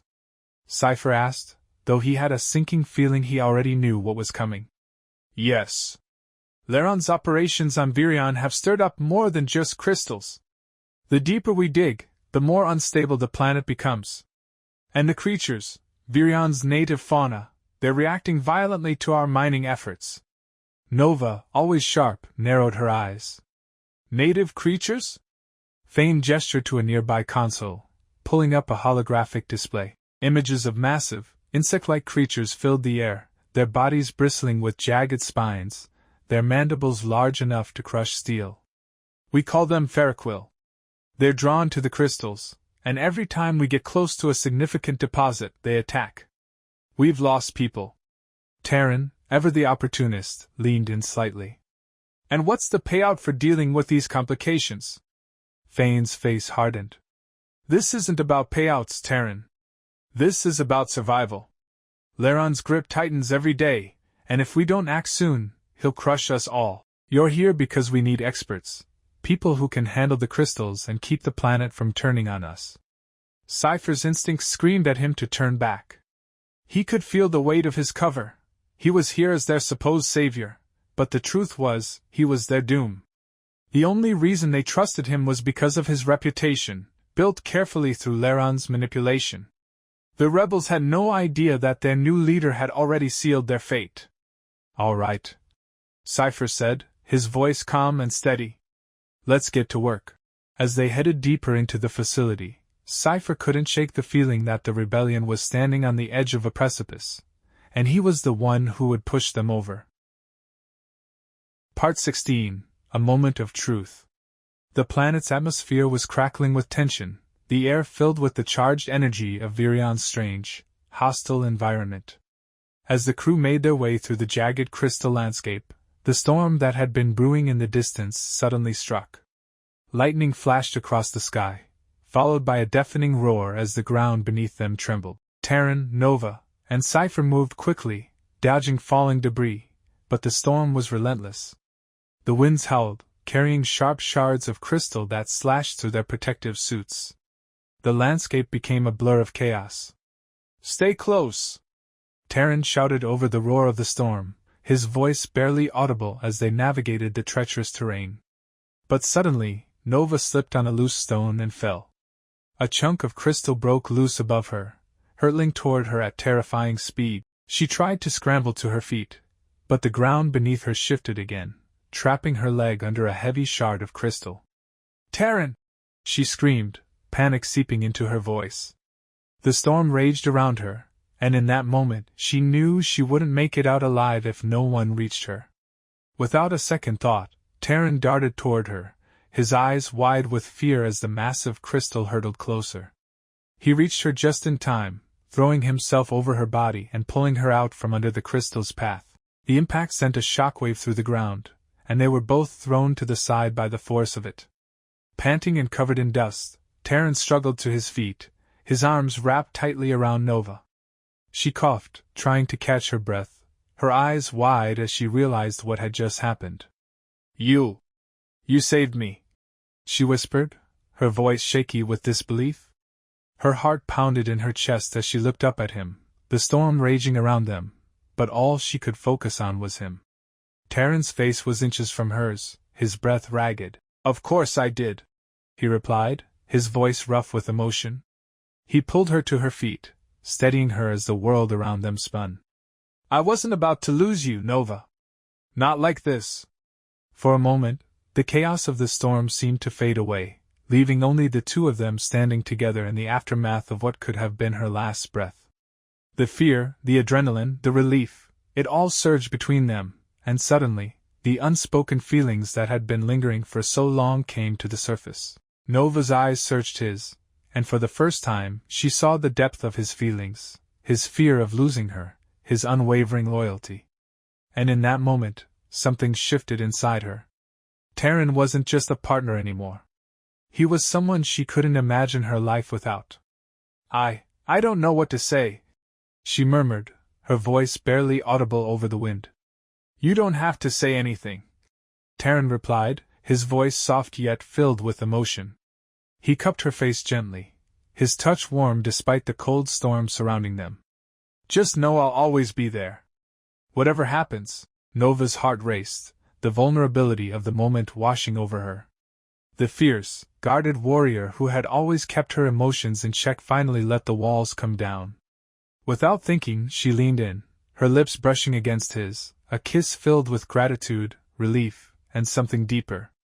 Terran's grip on her tightened as he kissed her back, the connection between them solidified in that instant. It wasn't just about survival anymore. It was about something they had both been afraid to admit for too long. When they finally pulled away, Nova's forehead rested against his, her breath shaky. "I've always kept myself guarded," she admitted softly. "But I don't want to do that with you anymore." Terran smiled, a small, tender smile that made Nova's heart ache.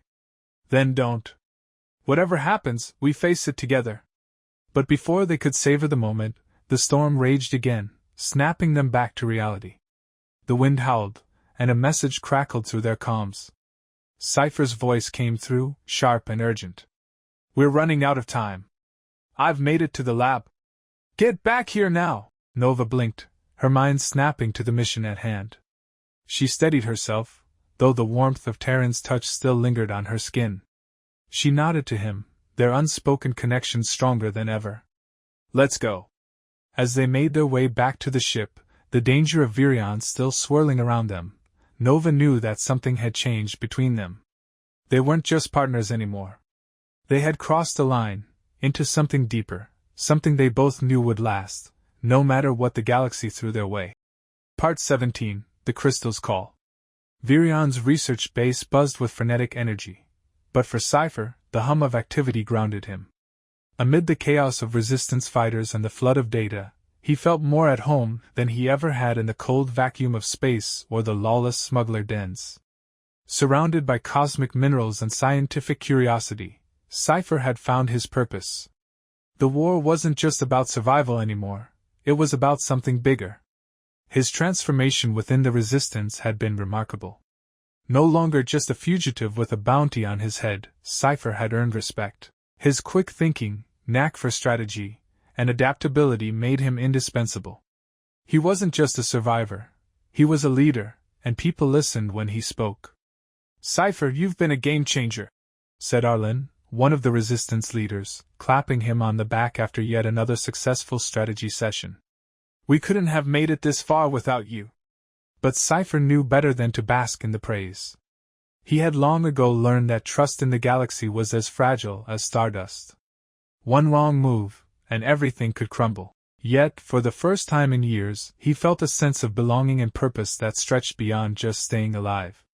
Over the following days, Cypher worked tirelessly, perfecting a bold plan that could tip the scales of the rebellion.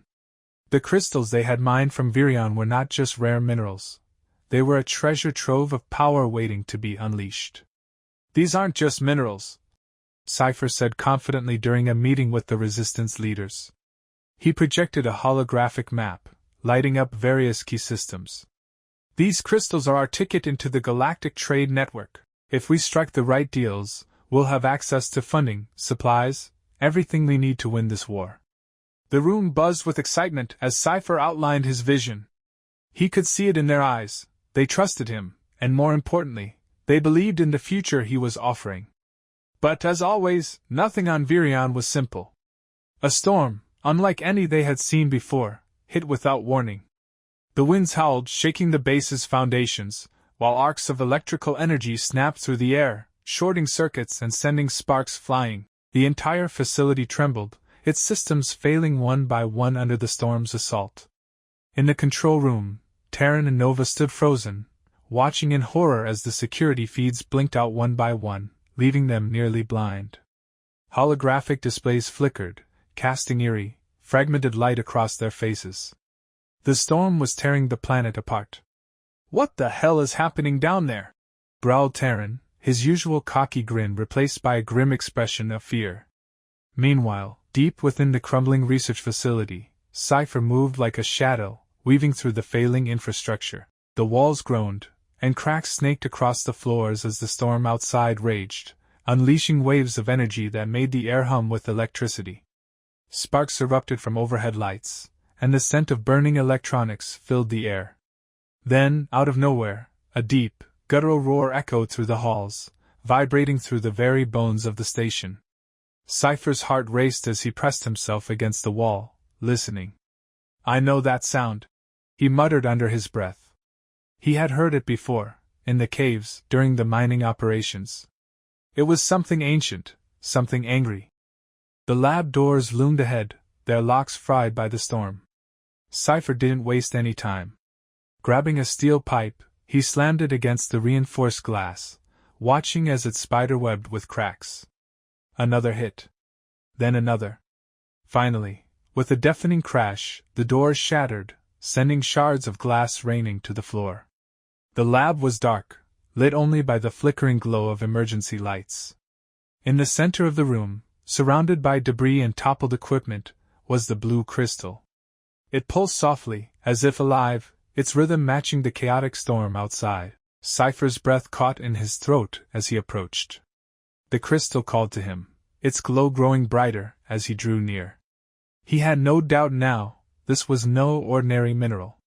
It was alive, connected to the planet itself. This was why Vireon was reacting so violently. "What the hell are you?" Cypher whispered, his fingers hovering over the glowing stone.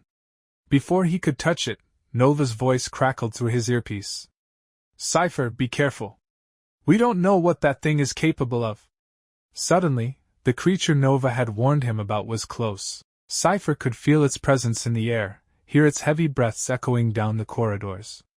A massive shadow darted in front of him, its glowing eyes locking onto Cypher as it stalked forward. There was no time to think. Cypher grabbed the crystal, feeling its energy surge through his body. He ran, his heart pounding, pushing himself to the limit as he bolted for the exit. The creature roared behind him, its sound reverberating through the collapsing facility. Cypher didn't look back. He sprinted toward the surface, the weight of the crystal in his pack urging him forward. Just as he neared the hangar, the ground split open, and he tumbled into a lower chamber. The impact knocked the air from his lungs, but Cypher forced himself up, his body bruised and bleeding. The crystal pulsed brighter than ever, its light filling the chamber. The creature loomed above him, massive and terrifying, its claws scraping against the stone as it prepared to strike. Suddenly, the crystal flared to life, its light so blinding that Cypher had to shield his eyes. When he looked again, the creature had frozen in place, its glowing eyes locked onto the crystal with a strange reverence. What just happened?"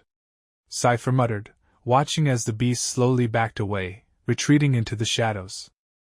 Before he could process what had just occurred, Nova's voice crackled through the calms again. "Cypher, where the hell are you? The base is falling apart." "I'm on my way," Cypher replied, his voice shaky. The crystal had saved him. Whatever it was far more than just a mineral. Part 18. Azarian's Hold. The storm outside had only gotten worse. By the time Cypher reached the hangar, the entire base was on the brink of collapse. Towers of smoke and fire rose into the air, and the sound of explosions echoed through the chaos. "Nova, I'm almost at the hangar," Cypher shouted into his comms, fighting against the howling wind as he sprinted toward the ship. His body ached, but the weight of the crystal in his pack kept him moving. He didn't know how much time they had left. Nova and Terran were already aboard the ship, engines roaring as they prepared for takeoff. The moment Cypher reached the ramp, Nova pulled him aboard, slamming the hatch shut as they lifted off. "What the hell happened down there?" Terran demanded, his voice thick with panic as the ship shook under the force of the storm. Cypher collapsed into a seat, gasping for breath. The crystal pulsed faintly from his pack, and for a moment, he wasn't sure how to explain what had just happened. "The planet, it's alive," Cypher managed, his voice hoarse. "And it's not going to let us leave." Nova's eyes widened. "What do you mean?" Before Cypher could respond, the ship lurched violently, sending everyone tumbling as alarms blared across the cockpit. "What the?" Terran cursed, gripping the controls as the ship was jerked back toward the planet's surface. "We're caught in something!" A massive energy field had erupted from the planet, wrapping itself around the ship like a claw. The storm raged, and the ship's systems began to fail one by one. "It's the crystal," Cypher realized, his eyes locking on the pulsing blue light. "It's connected to the planet. It's not letting us leave." Suddenly, the crystal's glow intensified, its light blinding. The entire cabin was filled with the ethereal glow, and for a moment, everything froze. Before them, Azarian took form, a humanoid figure of shimmering light and power, his presence commanding the space around them. His voice, deep and resonant, cut through the chaos with chilling calm. "I am Azarian," he declared, his eyes gleaming with ancient knowledge. "And Vireon will not let you go." The storm outside intensified, as if mirroring the force of Azarian's presence. Part 19. The Truth of Azarian. The small ship drifted through space, the remnants of the storm left far behind on Vireon. Inside the cockpit, the tension lingered, yet there was an odd sense of peace settling over the crew. Cypher leaned back in his seat, his mind still racing with the events that had unfolded. Across from him, Azarian, no longer just a crystal but a being of shimmering light and consciousness, sat silently, his glowing form almost blending into the soft hum of the ship. Cypher shot a glance toward Azarian, who appeared lost in thought, but he couldn't resist asking the question that had been gnawing at him. "So, who are you really, Azarian? I mean, I know you're more than just some sentient rock," Cypher finally said, breaking the silence. Azarian's light pulsed gently, as if amused. "Ah, the curiosity of mortals. Always asking the same question." He paused, his voice softening. "But it's a fair question. What happened to me after meeting Laron was like waking from an eternal slumber. I am not just a stone, Cypher. I am the heart of Vireon, its soul, its history, its memory." Azarian's voice carried a note of sorrow as he continued. "Laron's betrayal cut deep. Our conversations woke something within me, something that had been dormant for millennia. But that awakening came with pain. Pain I never knew existed, for how could a stone feel pain until it had consciousness?" Cypher raised an eyebrow, intrigued by Azarian's revelation. A sentient planet, with a history as old as the stars themselves? It was a lot to take in. "And now?" Cypher asked, leaning forward slightly. "What happens when you meet Laron again? What's the plan?" Azarian's form flickered, and a chill ran through the room. "The plan is simple. I could destroy everything, Cypher.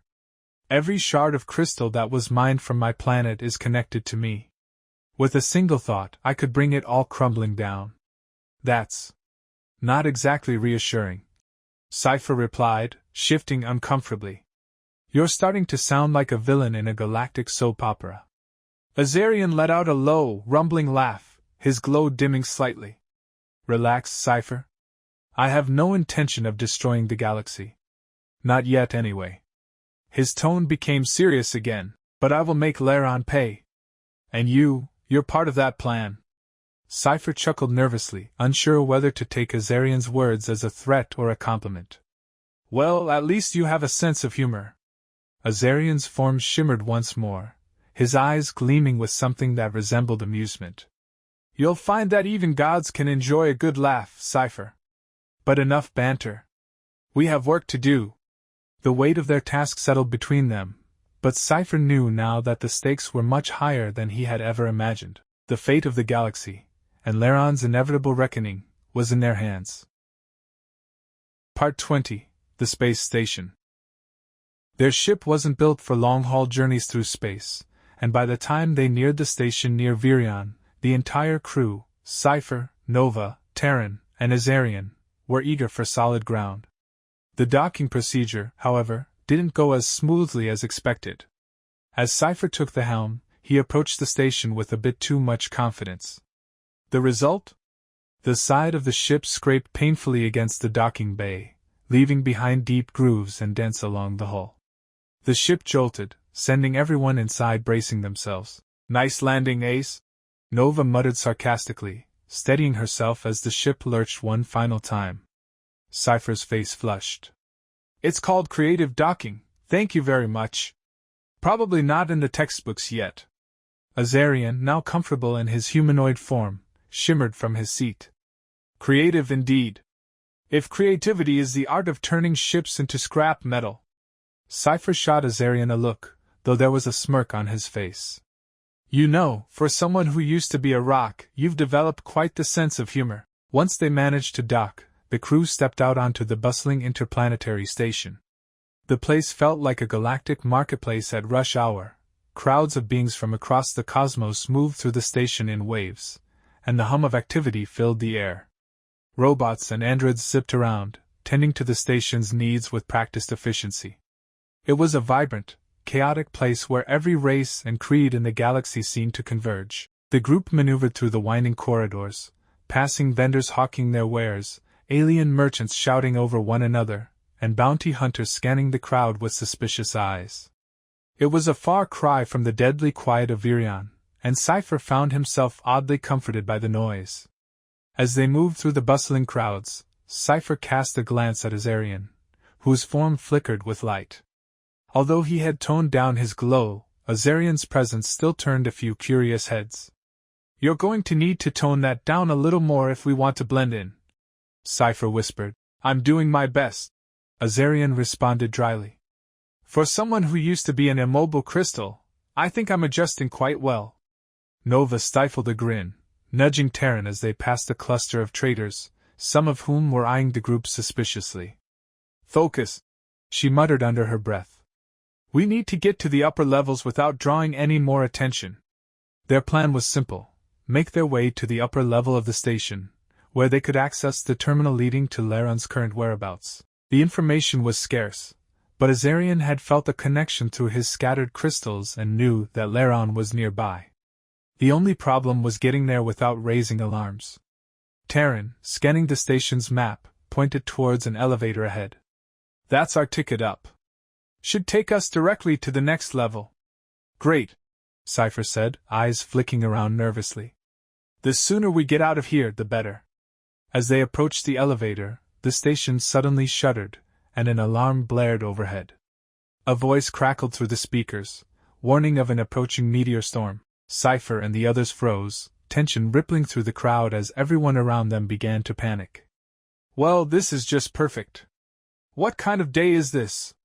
Wherever I am, there's always a disaster, Nova muttered, rolling her eyes as people started rushing toward the nearest exits. Stay calm, Cypher urged. Let's get away from this station to another planet as quickly as possible. No, you won't make it in time, Azarian interrupted, his voice low and controlled. His eyes, glowing with a faint blue light, flickered as he connected with the energy field surrounding the station. The storm's stronger than the shields can handle. If we don't reinforce them soon, the whole station will be wiped out. Just look, I'm the best smuggler in the galaxy, and now I'm taking part in a rescue operation, Terran said sarcastically. We need to get to the command center now, Cypher said, already turning toward the stairs. If the Vireon can do something about the shields, we might have a chance to save everyone. The group moved quickly, weaving through the chaos as people tried to evacuate. Cypher led the way, while a Vireon concentrated on the shield's status, sensing the weakness in its structure. As they neared the command center, Cypher turned to a Vireon. Once we get in there, can you directly link to the shield systems? A Vireon nodded. I'm already connected to the station's energy. Once inside, I can strengthen the shields enough to hold off the meteors.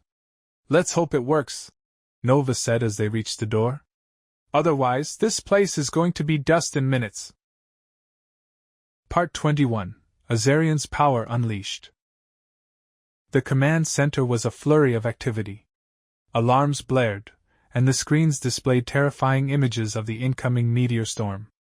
Engineers and technicians worked frantically to manage the defenses, but their efforts were clearly falling short. Griffin Darkwood, the station commander, stood at the center of the chaos, barking orders. His face twisted with frustration as he struggled to maintain control. Why aren't the shields holding? Get those systems back online, he yelled, but his voice was drowned out by the noise. Just as Cypher, Nova, Terran, and a Vireon burst into the room, Darkwood turned toward them, his eyes narrowing suspiciously. Who are you? What are you doing in here? We're here to help, Cypher replied, keeping his voice steady despite the chaos. Your shields are failing. Let us assist. Assist? Darkwood scoffed, eyeing a Vireon with suspicion. And who the hell is that glowing thing? No time for questions, Cypher shot back. If we don't act now, this station will be destroyed. A Vireon can stabilize the shields. He's connected to the energy flow of this place. Darkwood hesitated for a moment, his gaze flickering between Cypher and the monitors showing the incoming meteors. Fine, he growled. But if this thing of yours makes it worse, you'll answer to me. A Vireon stepped forward without a word, his form glowing brighter as he approached the control console. He raised his hand, and the room seemed to hold its breath as the lights flickered. Within seconds, the shield system began to respond, its energy growing stronger as a Vireon poured his power into it. The station trembled as another wave of meteors hit, but this time, the shields held. The energy field around the station glowed brighter, absorbing the impact and disintegrating the smaller meteors before they could cause damage. Darkwood's expression shifted from anger to awe as he watched the shields strengthen. What? What is this? He muttered. A Vireon is reinforcing the shields. Cypher explained, relief washing over him. He's part of Vireon. He can control the energy of the crystals. For a brief moment, the chaos in the room quieted. The meteors continued to crash against the reinforced shields, but the station held firm. But Darkwood wasn't content to let things go so easily. His eyes narrowed once again as he turned towards Cypher and Vireon. You may have saved us from the meteors, but that doesn't mean you're free to walk away. Guards! Before anyone could react, a squad of heavily armed guards stormed into the room, weapons drawn and pointed directly at the group. One of the guards fired. A Vireon's form flickered with bright light as his patience wore thin. Is this your gratitude, human? You think you can just come here and take control? Darkwood sneered. I run the station. Arrest them. Nova reached for her blaster, but before she could fire, a Vireon raised his hand. A blinding flash of light filled the room, and in an instant, the guards were thrown back by a shockwave of energy. They crashed into the walls, unconscious before they hit the ground. Cypher, stunned by the sudden show of power, barely had time to react as a Vireon turned to him. We need to leave. Now.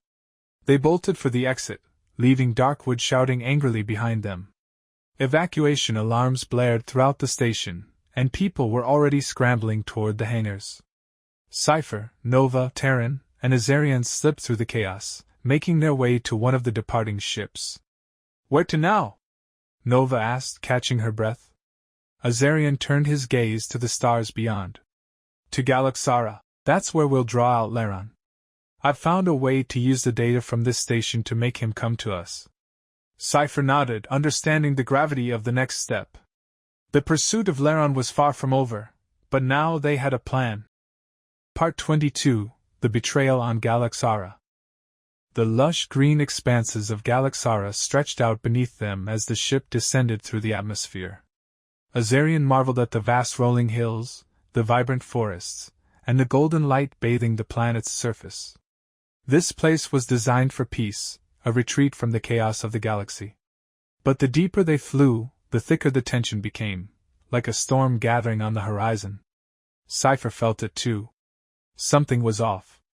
"This feels wrong," Nova whispered, her eyes scanning the landscape. "Leron wouldn't just come without being prepared." Cypher nodded, though his mind was elsewhere. The plan seemed solid at first: lure Leron to Galaxara with the promise of a completed transaction and Azarian's cooperation. But now, doubt gnawed at him.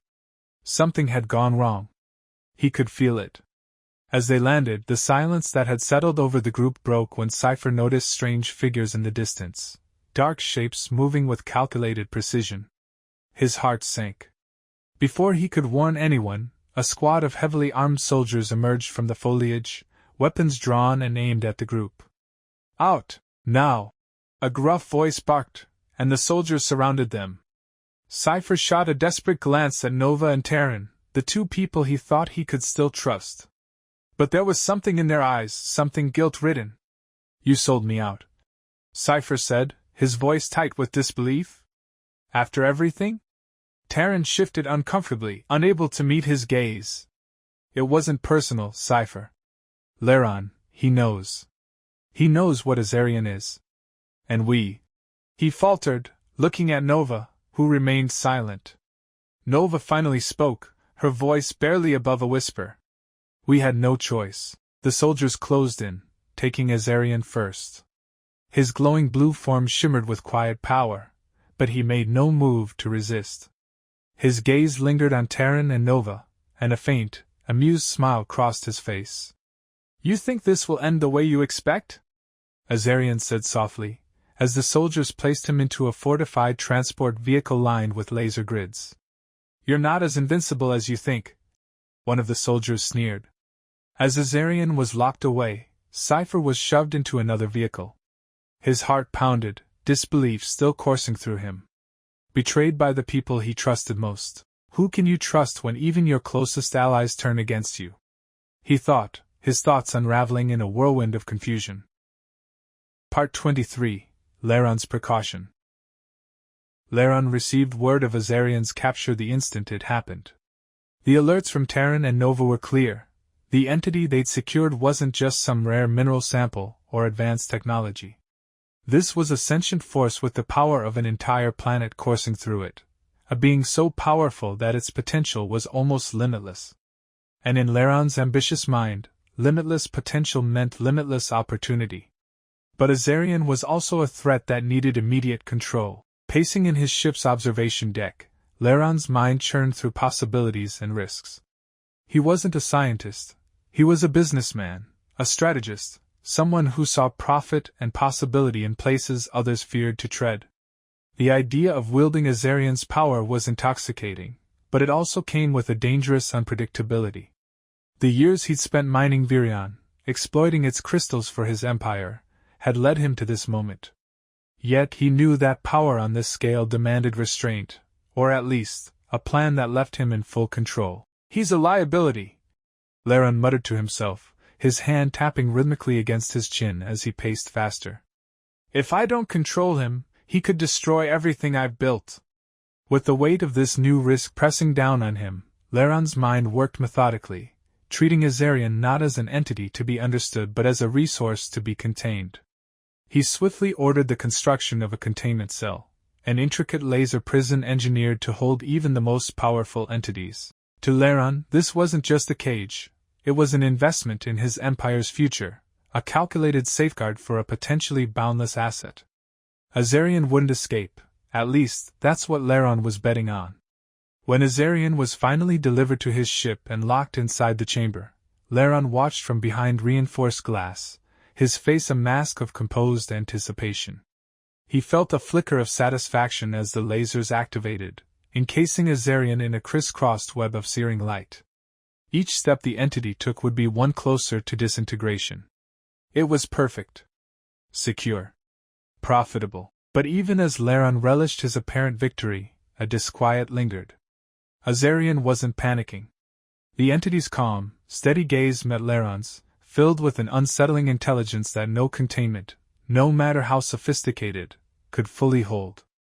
In that look, Laron saw something he hadn't anticipated, a power that transcended his meticulous plans, a quiet defiance that sent a chill through his calculated confidence. For the first time in his career, Laron felt truly outmatched. Yet, he couldn't allow himself to show weakness. With a final glance at Azarian, he steeled himself, determined to turn even this challenge into leverage. After all, in Laron's world, everything, even an ancient, sentient force, had a price. Part 24. Azarian's Escape. Azarian stood inside the laser prison, his expression unreadable. The hum of the beams filled the room, and the air crackled with tension. Any misstep, any wrong move, and the lasers would incinerate him in an instant. But Azarian wasn't afraid. In fact, he found the whole setup amusing. "Lasers, Laron?" Azarian muttered under his breath, his eyes narrowing slightly. "You really thought this would hold me?"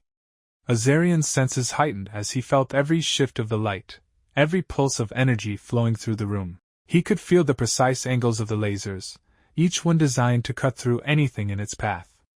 But Azarian was no ordinary being. With a fluid, almost graceful motion, Azarian began to move.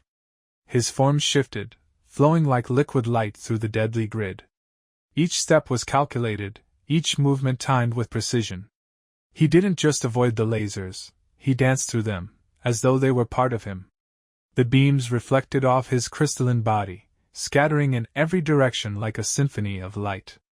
Azarian's form began to change, morphing and twisting as he moved. His body became more fluid, more adaptable, as if it was water finding its way through the tightest of cracks. This wasn't just an escape, it was a transformation. As he reached the final barrier, Azarian paused, feeling the surge of power within him. With a small, almost imperceptible smile, he stepped through the last light field, unscathed. He stood in silence for a moment, savoring his victory. The lasers powered down, their threat now meaningless. "Pity," Azarian whispered to himself. "I expected more." He turned, his form solidifying once more. Now, with no restraints, Azarian's focus shifted. Laron would soon understand what it meant to play with forces beyond his control. Azarian's crystalline body glowed with newfound intensity as he made his way toward the control deck. There would be no more prisons. Laron's time was up. Part 25. The Endgame. The grand hall of Laron's flagship radiated with the soft, otherworldly glow of embedded crystals. Cypher stood at the edge of the room, his mind heavy with memories of Vireon, the planet where everything began and where everything seemed destined to end. The shard in his pocket pulsed faintly, a faint echo of the energy he had first felt back in the ruins of that research station. Across the hall, Laron raised his glass with a broad smile, addressing Terran, Nova, and Cypher as though they were accomplices to his triumph. "To new beginnings!" Laron declared. The crystal in his hand shimmered like a beacon of his ambition. "The galaxy bows to us now!" Cypher's gaze flicked to the crystal, and for a fleeting moment, he could almost hear Vireon's hum, the one that had echoed through the research station's halls so many years ago. That hum had been both a warning and a promise. Now it was back. The lights flickered. The air thickened. The room fell deathly silent, and Cypher felt the unmistakable sensation of power filling the space. He knew what was coming. Laron hesitated, his smile faltering. "What the hell is—" And then, Azarian appeared. His humanoid form glowed with an intensity that seemed to compress the room itself. Azarian's crystalline body refracted light in impossible ways, casting countless shards of color across the walls. His presence was overwhelming, each step reverberating with an unspoken judgment. "Leron," Azarian said, his voice resonant and calm, yet heavier than the crushing silence. Leron stumbled back a step, his triumph dissolving into panic. "Azarian! I couldn't have known. You must understand." "Silence!" Azarian interrupted, raising a hand. The room obeyed. Even the crystals embedded in the walls dimmed as if yielding to him. "You've exploited Vireon and its crystals, spreading chaos across the galaxy," Azarian continued, his tone calm yet unrelenting. "I warned you, Leron. You ignored me. Now the galaxy will witness the consequences of your greed." Leron's composure crumbled. "We can fix this. We can work together. The power in these crystals, it doesn't have to end in destruction." Azarian's gaze shifted slightly, his crystalline features reflecting something akin to pity. "You misunderstand, as you always have. This power was never yours to control. And now, it will undo you." The crystal in Leron's hand began to pulse erratically, emitting bursts of light. His eyes widened in terror as the glow spread to his arm and crept across his body like frost. "Wait!" Leron shouted, his voice cracking with desperation. "There's still time." "You can't." Azarian ignored him. The crystals embedded in the walls responded to his will, surging with power. They began to encase Leron, inch by inch, forming a cocoon of light and stone. His screams were muffled as the crystals sealed him completely. Cypher watched in stunned silence, his thoughts racing back to the research station where this nightmare had started. The hum of the crystals had been so similar then, alive, untamed. He had been given a second chance that day. Leron had not. Azarian turned to Cypher, his glowing eyes piercing. "You feel it, don't you? The echo of what you unleashed." Cypher nodded slowly, his voice barely a whisper. "This isn't balance, Azarian. This is annihilation." Azarian's form pulsed, his light intensifying. "Balance is pain. The galaxy must learn that some powers are not meant to be wielded by the reckless. You, Cypher, more than anyone, should understand this." Cypher flinched, the weight of his past mistakes pressing down on him. He had once stood in the heart of destruction, holding a crystal that whispered promises of salvation. Now, he saw what those promises truly meant. Nova stepped forward, her voice trembling but resolute. "Azarian, if you destroy everything, how is that justice? How is that balance?" Azarian's gaze softened, though his voice remained steady. "This is not destruction. This is renewal. The old world must end so that the galaxy can rebuild, without greed, without ambition that blinds." The ship shuddered violently as Azarian's power reached its peak. Terran grabbed Nova's arm, urgency flashing in his eyes. "We're leaving. Now." Nova hesitated, casting one last look at Leron's cocooned form, his face frozen in a grimace of terror. "We can't save him," she whispered, her voice heavy with finality. Together, they sprinted to the escape pods. Cypher lingered for a moment, his gaze locked on Azarian. "You're wrong," he said quietly. "Pain doesn't teach balance, it only breeds more pain." Azarian's expression remained unreadable as Cypher turned and ran. The escape pods launched just as the ship began to collapse inward. Through the small viewport, Cypher watched as Azarian's power consumed the vessel, twisting its metal and shattering its structure until it was nothing but a blinding sphere of light. As the pod hurtled into the void of space, Cypher closed his eyes, the memory of the research station seared into his mind. He could almost hear the crystal's voice again, the one that had whispered, "Get up. You're not finished yet," but this time, the words were his own. "I survived once," Cypher murmured. "And I'll survive again." Beyond the viewport, the stars stretched endlessly, a galaxy poised on the brink of a new order. Somewhere out there, the future waited, a future that Cypher knew would be shaped by those willing to rebuild from the ashes.